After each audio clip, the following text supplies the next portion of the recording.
আগামী নির্বাচনে কেউ ভোট কেন্দ্র দখলের চেষ্টা করলে তা প্রতিহত করার আহ্বান জানিয়েছেন জামায়াতে ইসলামীর আমির ডাক্তার শফিকুর রহমান।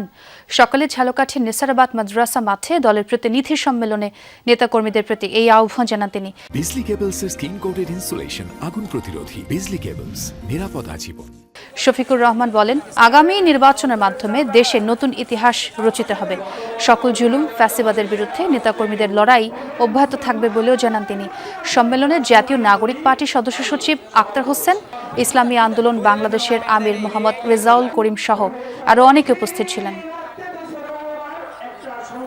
একটা সুষ্ঠু নির্বাচনের পিপাসা নিয়ে জাতি এখন অপেক্ষা করছে। এই নির্বাচনে অতীতের মতো কোনো ইঞ্জিনিয়ারিং, কোনো মেকানিজম অথবা ভোট কেড়ে নেওয়ার কোনো পায়তারা চালানো হলে আমি আপনাদেরকে বলবো, আপনারা বুলেট হয়ে গর্জন করবেন।